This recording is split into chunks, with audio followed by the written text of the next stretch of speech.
Hey, welcome back. Today we're going to be talking through one of the toughest types of problems that you can see in physics, ramp problems. And you have friction, and what this is when you don't know what the applied force is. You're going to be asked to solve for the applied force.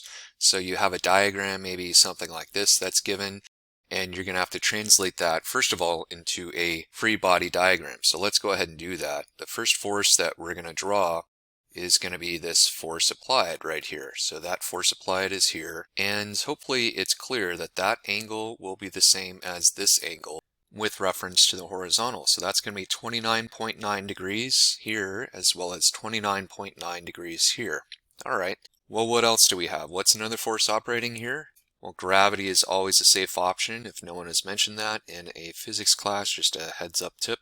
It turns out that this angle is also going to be the same. That's going to be 29.9 degrees as well. I actually have done a screencast on proving why that is, so if you're not sure and you want to see a proof of why that is, you can go ahead and take a look at it. A couple other forces here. So there, of course, is going to be a normal force, the components of the reaction force that's going to be perpendicular to the surface. And in this problem, it's a little unclear because it says the block is held in equilibrium. And so we have to think to ourselves, all right, we're going to basically assume that this block is almost sliding down as opposed to almost sliding up. So we'll make that assumption. So let's say it's almost sliding down. And when the problem is unclear like that, just make that assumption. Generally, that's going to be the assumption unless there's some indication otherwise, but we're going to say it's almost sliding down. Therefore, the frictional force should be up the ramp. And this is going to be static friction force. So I'm going to go ahead and write that in. All right, that's my first step of what I'm going to be doing. And the second step is going to be to take those vectors that are not completely in the x or the y axis and break them down into components. So my FG is going to look like this. The way I do that, of course, is to draw the vector as the hypotenuse of a right triangle. This is going to be FGY, FGX over here, and we know FG is equal to mass times acceleration due to gravity. So therefore, we can say FG is equal to 1.51 kilograms times 9.81 meters per second squared. And it turns out that FG is equal to 14.8 newtons. All right, so that's one thing we have down there. I'm going to show components for this relatively quickly. Hopefully at this stage of the game you're comfortable. In other words, we know what this is now. We know what this angle is now. It's going to be the same as the other. And we don't know our adjacent or opposite legs. So I'm going to speed things up and just write a couple steps in. Most students at this point are really comfortable with components. So I'm going to go ahead and say FG times the sine of 29.9 degrees. If you're not comfortable with getting there, I would say start from the very beginning. You would say sine of any angle is equal to opposite over hypotenuse, right? And then that's your unknown. So you would say hypotenuse times the sine of any angle is going to be equal to our opposite. And so therefore FGX is equal to 7.38 newtons. And we're going to do something similar with the components for FGY. So I'm going to say FG times the cosine of 29.9 degrees equals FGY. And that turns out to be 12.8 newtons. That's a point, equals FGY. So now we know our FGY and we know our FGX. We're just breaking down components. So let's go ahead and see what happens when we do that for another vector. So this other vector that we have is going to be our force applied vector. Now if you look at this, it's going to be a little bit different. In fact, it's going to be a lot different. And so what I'm talking you through is how to do one of the toughest problems that you're going to see in all of first semester physics, usually for a high school level class that you're going to see. So we're going to say force applied here. This is theta over here, and this is force applied in the x. This is force applied in the y. By the way, this is theta because these two lines, like if I make a hash mark in white right here, and this over here, these two lines are parallel, so therefore those two angles can be the same value.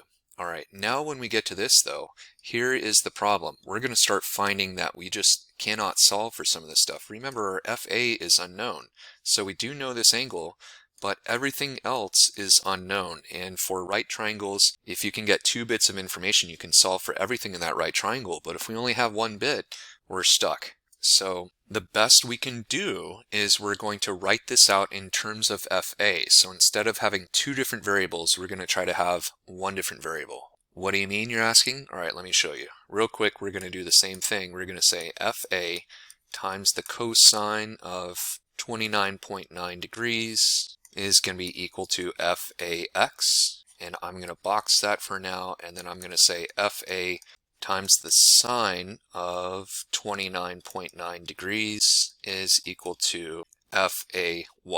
And so I could call that equation like 1A, let's say, and label this as equation 1B, and then I can come back to that later. But notice we're following the same strategies we've been typically following. I've gone through how to do stuff like this before, but we're getting to the point where we just still have a lot of unknowns in this problem, and that's what's going to make this problem tougher. All right, so what I've done next is I've copied my work previously, and I've got my next step that I'm going to work through. I could call this C. And what we're doing is we're going to use the sum of the forces strategy in the x-axis and the y-axis. So if you're not sure about this, I can put a link in the upper right, but I'm going to walk you through this right now. So let's go ahead and give it a shot. So for our x-axis, we say the sum of the forces in the x, and then we just add up the forces that are completely in the x-axis. So we've got an Fs, and we've got an Fax, and we're going to add a negative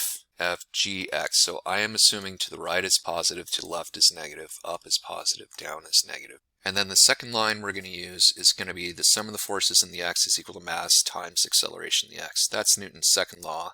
And we ask ourselves, all right, is this thing accelerating or is it not? In other words, is acceleration something or is it nothing? What do you think?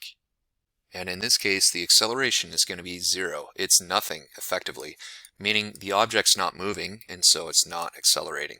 We set these equal to each other, and so therefore we can say Fs plus Fax minus Fgx is equal to 0. And let's think about what we know and what we don't know. We do know Fgx. Fax we don't know. And then if we look over here, Fs we don't know. So we have two unknowns, and that's okay. It's just that we have more unknowns in this problem than we typically do, and we'll deal with that later. So let's continue with our strategy though. So we're going to say the sum of the forces in the y is equal to literally the sum of the forces in the y. So we have Fn plus a negative Fay plus a negative Fgy, and that's it. So the second line of the strategy is to say the sum of the forces in the y is equal to mass times acceleration in the y. And again, we want to ask ourselves, all right, is this acceleration in the y, is that something or is that nothing? What do you think? And the answer is that is nothing, meaning this object, if I were to draw it on a separate situation over here, it's not like magically going up and accelerating like a rocket up in the upwards direction or somehow magically going down into the ramp.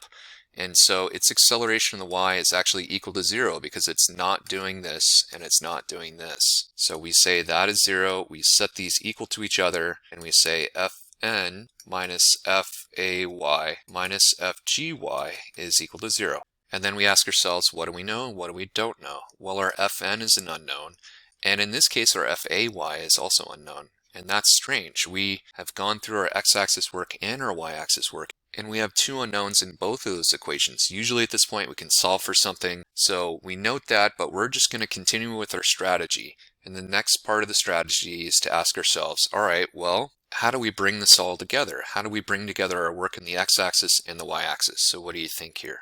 All right, and what we've done in the past and talked about previously is that we're going to use the friction equation to bring both of these axes work together. And so here's our friction equation that we're dealing with. And again, we don't know a lot of these things. We know this, we don't know a lot of things for all of the equations we're going to use. So can you think of a way that we can start to reduce the amount of unknowns that we have? Like, what could we do here? All right, well, one thing we could do here is take this and apply it and substitute that in. And we could also solve for Fs over here. So I could do a little bit more work over here and say Fs is equal to Fgx minus Fax. And I could take that and substitute that in. So I start to combine my work into one equation. So that's what I'm going to do, and I'm going to slide this over so we can see what's going on here. So that will leave me with fgx minus fax is equal to mu s times fay plus fgy. Alright, and the next thing I want to say, well, if we think about it, we know what this is. We don't know what fax is. We do know what this is. We don't know what fay is. And we do know this. So we still have two unknowns, but check it out. This is fax and fay. So the question is, how could we relate fax and fay? So this is going to be new. Up until now, everything we've done has been something that you may have seen in one of my previous problems, but what we're going to do here is do something new. So I'm going to pull this back over here and remind you of equation 1a and 1b. Okay, and so what we're going to do is take equation 1a and 1b, and we're going to substitute that in to the red equation that we have here. So let me show you how we can go about doing that.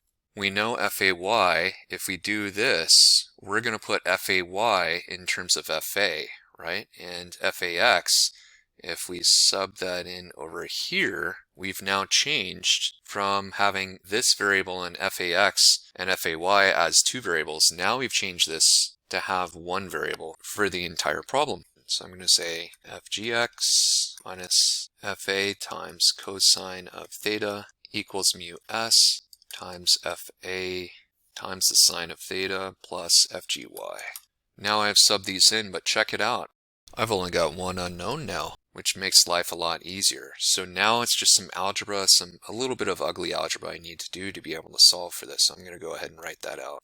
Okay, so here I've just distributed the mu s, and I'm going to draw my FAs to the right side. So I'm going to move a couple terms around.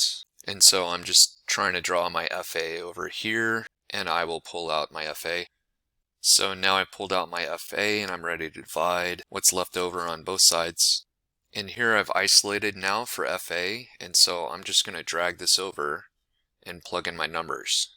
And so I plugged in my numbers here, and I end up with this. And so that's how you would do one of the hardest problems that you will see, usually one of the hardest problems that you will see in a first semester physics class, possibly, where you don't know what the FA is, and as a result you end up with a lot of unknowns. So hopefully this has been helpful. If you have any comments down below, please let me know, and I hope you all have a great day. Take care.